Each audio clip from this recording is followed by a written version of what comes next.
Good afternoon, everybody. Hope you're having a God bless Tuesday afternoon. It's a beautiful day in the neighborhood, except it's just a little bit overcast. Wow, I almost didn't say that word. A little bit overcast. Kind of coolish, but it feels good. A typical spring day. How about that eclipse yesterday? Hopefully, if you desired to watch it, that you were able to watch it and to enjoy it. I did not. I got these issues with my eyes, and I'm not gonna take a chance on anything else with my eye situation. So I did not watch the eclipse. I looked at some pictures as I knew I could do. Um, after all the newscasts were in and everybody was showing it on TV. So I think it was a beautiful, wonderful thing. As eclipses go, we know those are all acts of God. And I know God is able to do all things and He controls all things. So in that, I marvel and I revel in that. And hope you got the enjoyment, had the fun, and enjoyed with your family and friends on yesterday. Now we're on Tuesday. We got to do some food here. So I think my little way of going back, and like I said, I'm in the third. At number, I'll say like at 3/4 of a century. So I'm living in that next quarter of a century right now, going toward 100, closer to 100 now than I was 25 years ago, 24 years ago, however. But anyway, I thank God for where I am in life today. I tell y'all, as we get older and things happen in our lives, we have different ailments. I've had surgeries, Lord. I think I counted 11. But by the grace of God, I'm still here. I can walk, get up, bend. I can still touch my toes, do jumping jacks and all that kind of stuff. But nonetheless, my body has its challenges, and I'm hoping and praying, trying to, do a few things to switch it up so that those challenges are not as challenging as they could be if I was sitting doing nothing. So that's why I still like and enjoy coming on here trying to interest you all in what I'm cooking and what I have to say about family, friends, and most of all about living for the Lord, loving the Lord, and thanking Him each and every day for every breath that I take, for everything that I see, everything that I hear and do. So, without further ado, let's get on. I guess you're trying to figure out what's all this stuff she got. Okay, y'all see I use Food Line self-rising flour. I use Hellman's mayonnaise, and I use Smart Start and half and half. Okay, that is going to be for bread, obviously. And you remember back in the day when you were growing up, at least if you're my age, you'll remember. It's not even people that are a little bit younger will remember Hoecakes. They're a big version of a biscuit. We used to have these all the time. My grandmother used to make them. We got the biggest kit because we knew we were going to get that big old oversized biscuit, and we could cram as much jelly and syrup into it as we wanted to, and whatever else they had to offer. So we're going to do some Hoecakes today. Real simple and easy.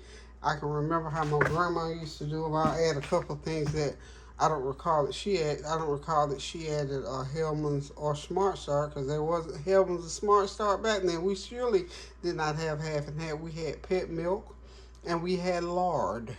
So we're going to substitute a couple things here, but nonetheless, they're going to turn out to be Hoecakes. The other thing, when I was in Piggly Wiggly the other day, I saw pork steaks. These are pork steaks. This is cut around the shoulder of the pig, Boston butt area. So, and it usually has a bone in there. So that one has a bone. It's usually a big old slice of pork. So what we're going to do, we're going to have Hoecakes and pork steaks, y'all. So don't go nowhere. We are going to be here for a little while because it's not going to take that long. I think I can use maybe a cup of flour to make 2 nice size Hoecakes. And of course, I got 2 nice size pork steaks. So it's going to be a tribute to Hoecakes, Hoecakes, and pork steak, Porksteaks. I used to eat this every Saturday morning with one of the neighborhood seniors. See, I always hung around the old people because they always cooked and they always had little odd jobs for me to do and run to the store and this and that. So I learned about that strong black coffee from, I think her name was Miss Hill. Maybe Miss Hill. I just cannot the name, but I can see her now. She was a really dark complected, tall woman, but I don't have no clue what age she was because I was no more than about 8 or 9 at the time. But I used to go up there on Saturday morning and hang out with her, and she cooked that strong coffee, them Hoecakes and the Pok Steak, and she made gravy. Oh my goodness, that was the best thing that ever went in my little lips that week. So from her on Saturday morning, my mom and my grandma all the other days of the week is where I learned about all these different things to cook. So we're going to get started on these Hoecakes. So for the Hoecakes, I am going to simply do this. I am going to simply, let's see, there we are right there. I think I'm going to use just 1 cup of self-rising flour. I'm just going to make a big ball of dough. I'm going to break it in half, and it's going to become 2 Hoecakes. It's just that simple. We're not going to make this all long, drawn out, complicated. So if anybody wants to try this, it won't be very difficult for you to try. So we're going to move the pork steak to the side because I'm going to go ahead and get the bread ready. That way, while the pork steak is frying, because you have to fry it, you have to batter it and fry it. And I'm going to fry it in shallow oil, a little olive oil, grapeseed oil, so on and so forth, a little butter. And as we get it going, while that pork steak is frying, the Hoecakes will be in the stove baking. So what we're going to do is I'm going to use 1 cup of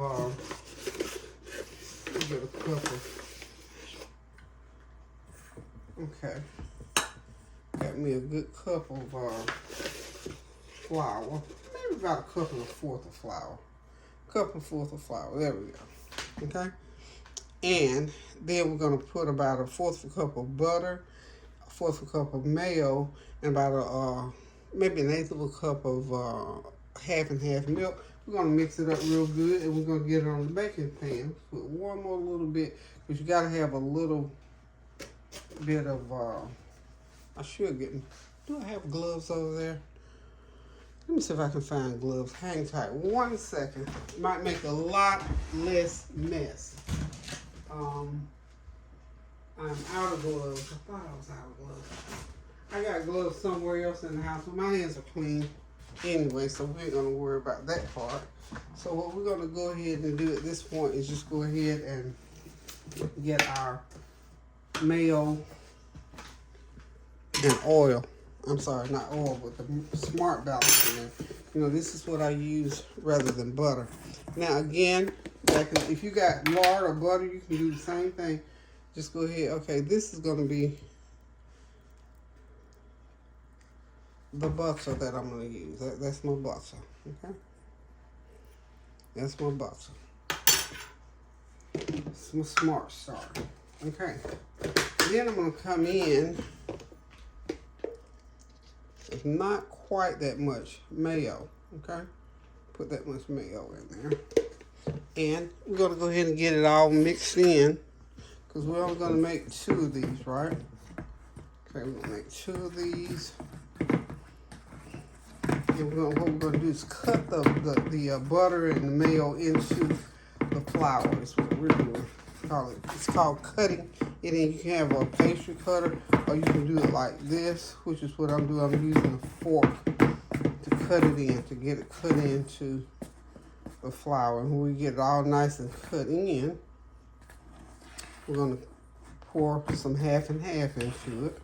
So we'll be right in with what we need to do. Okay, now the butter, the mayo, and the flour is all mixed together. So what I'm going to do now at this point, I'm just going to set that right there for a second. And I'm going to go ahead and pour me some of this half and half in there. This is probably in about, not even 1/4 of a cup probably. We don't want it too wet. We just want it so we can get it cohesive like so. Yeah, this is plenty. This is what you want that dough. You don't want that dough too. And if it gets too wet, all you have to do is work some more flour in there, which is what I'm going to probably have to do. This is a little stiff though. So what I'm going to do at this point, I'm gonna go ahead right now and throw me about a tablespoon, just about another tablespoon of flour in there. I'm gonna get it going. I don't want it too wet. Since I don't have gloves on, so we're just gonna sort of work it like so, okay? Work it like so. And we're getting it ready now because we're gonna cut it. This is gonna make 2 hoe cakes for that for the pork steak, okay? So I think what I'm gonna do at this point, I'll just get me a spoon going over here. We're gonna get this ready to dump it right out onto the flour, okay? Like so. Really, I could dump it in 2 halves. So that's what I'm gonna do. No point in trying to, okay? So, there we go. One may be a little bit bigger than the other. So now we can get rid of this. That's what we can do with this pan. Excuse me a second. Okay, so I'm gonna get my hands ready. So make sure when you're doing this, you gotta keep your hands dry. When I mean dry with flour. So I get my hands ready with the flour. So when we touch, it don't get so sticky. Because we don't want to work too much more flour in here because we don't want these babies to be tough. So these are big enough. I'm thinking these are just big enough for 2 nice hoe cakes. And when we get them done, we're going to cut them in half and we'll have our hoe cakes and pork steak. Okay? So, push that back a little bit. Just have it nice and dusty about like so. And we're just going to spread that out about like that. See how we come, see where we're going with this. And the pork steak is going to stick out over a little bit over these hoe cakes, but that's fine. We're going to be good with that. We'll be just fine with that. So we're going to, because you know that's going to get twice as big and as far as the depth of it. So this is how we make hoe cakes, y'all. If you didn't know how to make hoe cakes before today, now you do. So what we're doing now on my trusty little old baking pan here, my little old almost 50-year-old baking pan. This is the one that my husband purchased for me whenever Tansy was a baby. That's how I gauged the age of that. I remember got that cooking, that good old. Let me just do this again, because, okay, we'll do this one more time. And I think we got enough because of the oil in here, so we're just going to go ahead and get this going one more time, y'all. My hands got a little icky stick. I want these to be as near perfect as we can get them. So we're just going to spread it out one more time. We're going to try it one more time, y'all. Spread it out here. About like so. I got a rolling pin, but we ain't gonna mess with the rolling pin right now. We're just gonna go ahead and do it like so. And then when I get it on the pan, I keep breaking. This dough is nice and soft. I love that. So I know it's not all gonna be all icky sticky. So I'm just gonna put that one on the pan. It's ready. Okay? And then we got that one on the pan like so. Okay, so we're going to get the other one going. We'll go to the stove and get the pork steak frying. Then we're going to bake them, and we're going to have hoe cakes and pork steak. Okay, we got the hoe cakes ready. And one thing my grandma used to do, and mom too, they put little dimples in them. That was just, I don't know, that was just something I think they did for us kids. Put little dimples around on them. And that's what we just right down the center there. So we got these hoe cakes ready to go into the oven. So hang tight. We're going to get these pork steaks ready to go. Okay, we get ready to go ahead and drop these poke steaks, spelled P-O-K-E, poke steak, or pork steak. Back in the day, we said poke steak. Okay, shallow oil in here. This is olive oil, grapeseed oil, and truffle oil mixture. Okay? Not going to do it in the butter. I don't want them because the grease is so shallow. Okay, so we're just going to go ahead and get these. You got to get that skillet hot, then back it down because you're going to fry them nice and slow so they'll get good and crispy without burning or anything like that before they get done, because we want them nice and fried all the way through. And, if you can fry them long enough, then they're nice, they're tender on the inside and crispy on the outside and tender. Okay, so we're going to do one at a time because these are huge. There we go. It's a pretty good sized skillet, but we're just going to do one pork steak at a time now, okay? Let that fry on one side for about 3 or 4 minutes, then flip it over and keep it moving, y'all. So it's gonna take about 10 minutes to fry these up. Like I say, a medium low heat. That grease is good and hot. Once you get it to the heat that you want it and back it down, it'll stay at that temperature. So I'm gonna go ahead and get that going. It's gonna take that bread about 10-12 minutes to cook. So when I get ready to put in my second one, I'll go ahead and put in the bread. Okay, so I'm gonna let that fry right along, y'all. So I hope that you all will continue to pray without ceasing for the world. Things are going on all over the world. I tell you what, even in this eclipse situation, people were having fun and enjoying what was going on, but there's also suffering and all kinds of things going on in other places, like in Maryland, which is probably about 6 hours from where I am, from that bridge collapse up there, from that horrible accident. People, it wasn't just a tragedy of, the loss of life was probably the worst thing that you could even think of. But beyond that, once you go through that devastation and reality sets in and, people going through that grieving process and all those things are happening, then you still have got the aftermath of a bridge collapsing, which is now people don't have jobs. So when you don't have jobs, that means you don't have any way to sustain your lifestyle. So now we're at the point now where that reality is setting in. Again, there's always something to pray about. I'm gonna do a little cleanup right here because y'all know that's distracting me. But anyway, we just have to continue to pray without. That's why my mantra is pray without ceasing now, along with doing kind for someone else and sharing and caring. Even with family members, we might get upset about having to do this, that, and the third form. But if they're in need and you can help, do it and walk away. If it comes back to you, it comes back. If it doesn't, don't worry about that. Seriously now. I'm telling you, we have to learn how to live this life the way it is dealt to us, not the way we have this grandiose idea of how we're going to live life. Because it rarely is. 1 minute, I need a lid. I'm gonna put a lid on this for a couple minutes just to ensure that steak gets real nice and tender. That's what helps for me. That's what helps to help it be tender. But anyway, as I was saying, life doesn't always get dealt the way we think it should be dealt to us because we are not in control of that. We expect certain things, but we're not in control. God is.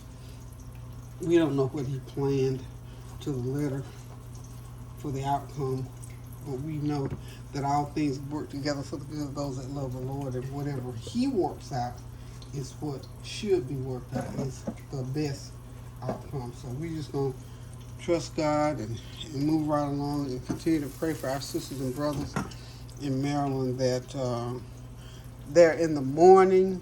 Weeping may endure for a night. So now they've wept over the loss of life for their loved ones.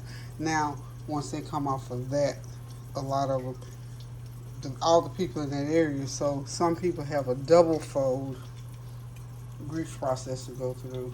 Others, and then sometimes it's, you're not grieving because it happened to one of your family members, but to a friend, to somebody that your co-worker. So they're those workers and those families in Baltimore. Let's keep them high and lifted in prayer. And in all around the country where weather things are happening to create things, but nonetheless, we have to keep one thing in sight, y'all.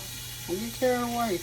God is in control of all of this stuff, no matter what we see, think, or understand. So, Word of God tells us that all you get and understanding. So if you get into His Word, and read and know, we'll come to better understand sometimes the why of things. And we sometimes we don't need to know why. Okay, so we're back on the stove here. See how that's going? That finger's going through there. I'm gonna have to snip that right there, sort of flatten out. Remember we talked about that, and that should be all we need. You know what? Why I told you always have those kitchen shears on hand. I love my scissors. Turn this around like so I can hold the pan. Get it on around here where I got the shears, and we're gonna snip that little hump in there. So to get that flattened out, so when it cooks, see how that comes out like that? Okay. You want that to cook. Okay. Maybe we'll snip this other one on the end as well. I like to snip mine because I like mine to flatten out and cook. Okay, snip it right there. Okay. Okay. Yeah, we can go ahead and turn this one. You see where I snipped it, how to lie down like that? Just kind of press down on it a little bit. Press it a little bit. See how nice those are frying up? So this is our pork chop, honey. Pork steak, rather. Keep that heat up, and hopefully it won't stick and tear our crust off. But that's our pork steak. The first one will be coming out in a minute, and then a few minutes from there, pork steak and hoecakes. So again, though, continue to pray without ceasing for our family and friends in the different areas. And if any of our YouTube family has family members that are in Baltimore, we send that special prayer up to them and for them, along with them, to the glory of God, that they will come through. Hopefully, if where insurances are concerned, and disaster relief funds and all those kind of things, we pray that those things roll smoothly, and that if you have family members that jump in there and help out with those type of things, we also pray for that to happen as well. So, like I said, as we move through this life, we sometimes don't have a clue, because who knew that ship was going to just get off course? I mean, and that's life. We get off course in life like that. We tooling right along, and all of a sudden, bam, something happens that knocks us completely off our feet, that puts us in a quandary, that puts us in a situation where we don't have a clue about what is going on, except that we got this big old disaster. And prayerfully, we're prepared financially, mentally, and spiritually. And when we're not, this is when we have to jump in and be our brother's keeper. You see, that's what being our brother's keeper means. That when we're faced with things that we're not prepared for, that our brothers and sisters jump in there. We don't mean it be a way of life, or every little thing that goes wrong in your life that somebody got to jump in there and do it for you. No, that's not what it means. It means that we are our brother's keeper in as much as when they have things that happen and come along. Because, in life, we have to be prepared in the sense that we have to work a job. We have to try to save a little bit of money. We have to try to make wise choices. It doesn't mean that we're going to know and do everything that we should, because we don't know those things. Even sometimes people with money are faced with plagues and situations where they don't know which way to go or how to get there. So,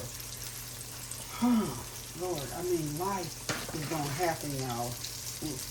No matter what we say, think, or do.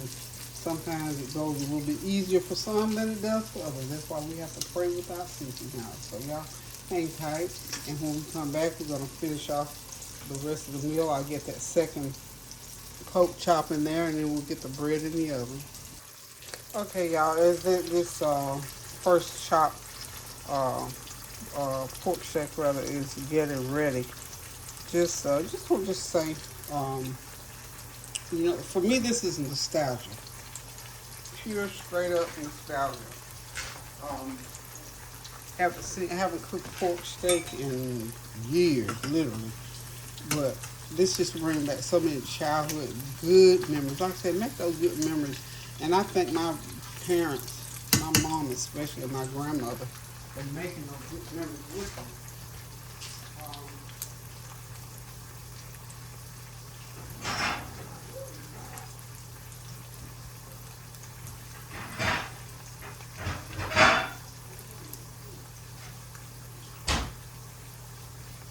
Sorry about that, y'all. I didn't have my platter ready, so y'all know me. I just ran right off there and got my platter that I'm going to use for my food.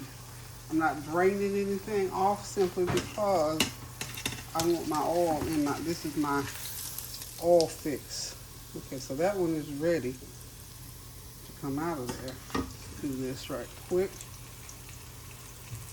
This out the way. I'm going to be ready to put this bread in the oven here shortly. So that is my first Pok Steak. Okay. And we're going to go ahead and get the oven in here shortly. Yeah. We can go ahead and get it in. Yeah. Let's get it going. I said these are nice large ones. I only got about two. There were two in a pack. I mean, you know, pork is kind of inexpensive these days. $4 thing is. So I think I paid under $4 for the two pieces. So not bad at all. So I thought, you know what? Let me just go on because, well, again, Kareem loves pork chops. So I thought, honey, he was really gonna love these Pok Steaks. I don't think I ever cooked them like this before here at the house. So now the Hoecakes are ready to go into the oven at 350 degrees. So probably for about 10-12 minutes they should be done. About as long as it's gonna take this next Pok Steak to cook. So, but this is nostalgia for me, and this is just bringing back some good old childhood memories that I love. Y'all know me and my memories. I was telling somebody yesterday, they said, you know what? Sometimes memories are not good, and I agree. I don't disagree with that. They're only as good as you make them. I mean, if you go through life making bad, you know, with negative things happening all the time, you're right. You're absolutely right. But take time and think about it. Like, that's why I say it so often. Take time to make some good memories with your family and friends, with the people that you care about. Even people that you just, you know, meet, you know, in a happenstance. Make those be good memories, positive memories. So when you have to look back on them or think back on them, they're pleasant. They help to make your life better. Don't just go through life making bad mistakes and bad decisions. I mean, mistakes, you know, there are such things as good mistakes. You make good mistakes, you know. Try to make some positive things happen. Everything doesn't have to be negative, sad, ominous, and all that kind of stuff. So make some good memories in your life. And if they, you know, like with me, because I'm so in contact with family members all the time, especially my little babies, I have the opportunity on a daily basis. So I'm not going to fill my life with a bunch of foolishness, because I already know when I get up in the morning, I'm set to see everybody in my family that lives here. And then some days I don't see them. Some days I talk to them on the phone. Some days I'm on social media with them. Some days I might not hear from a family member for 2 or 3 days, but nonetheless, try to make those encounters. And not saying every encounter is going to be a good encounter, but try to make them as good as you possibly can. Just remember that. Y'all know I'm on a soapbox, so I'm going to cut it short because I don't want this video to run too long. Okay, all done, y'all. Hoecakes and Pok Steaks. Childhood nostalgia, great memories of times when I was 7 or 8 years old, and you see these Hoecakes, just start thinking about my mom and my grandma. So I thought, you know what? The thing that brings me closer to them among other foods is Hoecakes. My mom used to make these Hoecakes, and we'd be so excited. They're just big old biscuits is all. And she made them nice and thin, which was what I love because they weren't all thick and gooey. So we got the Texas Pete right there in the background. And of course, those nice fried up pork chop, well, pork steaks because of the way they're cut. Nice, thin, and tender. And we get ready to sit back, relax, and enjoy one. I'm going to cut that bread open and just make like a whole cake sandwich out of it. So thank y'all for stopping by and listening to me while I talk about whole cakes and poke steaks. If you want to try it, got these cut at the Piggly Wiggly. I'm sure they have them at your Piggly Wiggly, or maybe even whatever stores you have around town. You know, Piggly Wiggly always have the foods and cuts of meat from back in the day. So anywho, thank y'all for stopping by. Thank you for your prayers, your well wishes, your comments, and your compliments. And most of all, thank you all for continuing to pray for one another and for me and for my family, as we'll continue to pray for you. With all the things that are going around, special shout out because I have friends, don't have any relatives in Baltimore, but I do have good dear friends that are like family. And so we just special prayer for those families in that area who are now trying to, they're still grieving, of course, the loss of life, but now they're also on top of that, their livelihood is at stake. So we pray to the glory of God that thy will be done on earth as it is in heaven for each and everyone who is suffering the devastation there in Baltimore and any other areas throughout the country and around the world. In your homes, in your families, in schools, wherever those devastations are, people who have been falsely accused, wrongly accused, abused, whatever. We are praying and we're lifting you up today because we are praying for the world. So until I decide to cook again, y'all, I'm getting ready to douse one of these poke steaks with some hot sauce and cut me a piece of one of these whole cakes and enjoy. So love you guys until I decide to cook something again. Be kind to somebody, do a good deed, and most of all, pray without ceasing. Keep those prayers going up now so the blessings will continue to come down. Love you. Toodles.